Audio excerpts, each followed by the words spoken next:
টেকনাফের ওয়াইকিং সীমান্তে মায়ানমারের ভেতরে টানা গোলাগুলি, আতঙ্কে স্থানীয়রা।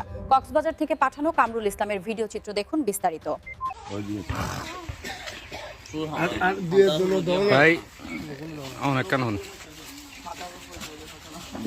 সকালে নমাজের ভোর হইতে আর খুব আতঙ্ক আছি অপুরে মায়ানমার মারে গুলি গালা গুলি যখন মারে গোড়া গাড়া বয়ান হইতে বাইছে হইতে গুণ আর কি হতে আছে এখন আতঙ্ক আছি গুলির আওয়াজ এখন আর অবস্থা খুব খারাপ বেশি এখন এটা খারিঙে গুণা এলাকাবাসী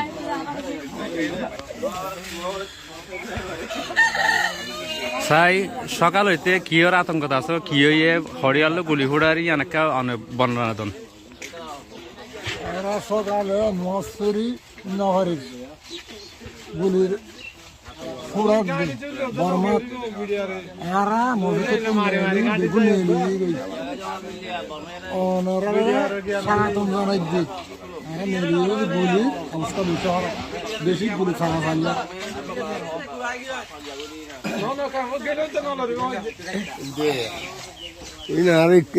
এই দেখুন ডুকি গছ সামনে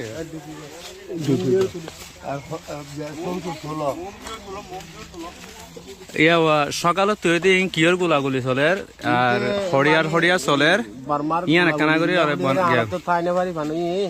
এখন দেশের মাঝে তো আর এদিকে দিতে পারে খারাপ খানিকা গোড়ার তো হই দিয়া এখন তো আর বেশি আতঙ্কত আছি যে করতে ফোন পারি আর তো দেশাই যা করিও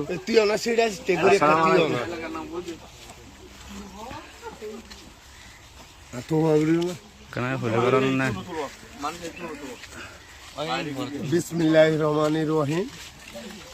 আজকে সকালে মসজিদে নামাজ পড়তেছি। মসজিদে নামাজ পড়ার পর আমরা পা দিছি মাটিতে, তারপরে গুলি গালা শুরু। এভাবে মারতেছে বলার মতো না। এই কি মগ বাগিয়ে মারতেছে, কি নবিস বাগিয়ে মারতেছে, কি সরকারি বর্মা সরকারের লোকে মারতেছে আমরা জানি না। এই পর্যন্ত 6টা থেকে এই পর্যন্ত গুলির আওয়াজ দেখেন, আপনারা গুলির আওয়াজটা দেখেন। আমরা কিভাবে থাকবো? আমরা এই যে বাসা ছিল আমাদের, যেগুলা বর্ডার বাসার লোক ছিল, সব আমরা রোডে চলে আসছি, হারিঙ্গুনা রোডে চলে আসছি। আপনারা দেখেন কিভাবে আওয়াজটা দেখেন, কিভাবে আমরা থাকবো।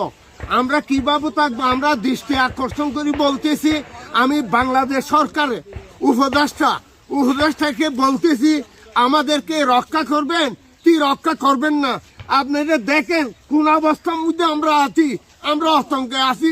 না হলে আমাদের এদিক থেকে নিয়ে যান, নইলে আমাদেরকে কোনো একটা ভালো একটা পরামর্শ দেন। আমরা নামাজ পড়তে পারছি না, আমরা গরম মধ্যে থাকতে পারছি না, আমরা যদি কোনো ক্ষেত কতলা কাজ করতে পারছি না। আমাদের লোকের উপর যেভাবে নির্যাতন করতেছে আপনারা দেখেন, কিভাবে গুলি করতেছেন আপনারা দেখেন। বাংলাদেশ সরকারের বলতেছি কিভাবে গুলি করতেছে আপনারা দেখেন। আমাদের ছেলে মেয়েরা, আমার বউ বাচ্চারা, আমার এলাকার জনসাধারণ কিভাবে থাকবে এখানে? আপনারা আমাদেরকে নইলে বর্ডার থেকে নিয়ে যান, নইলে আমাদেরকে কোনো একটা উপদেশ দেন, বালা আমাদেরকে একটা কি দেন, আমাদেরকে রক্ষা করেন।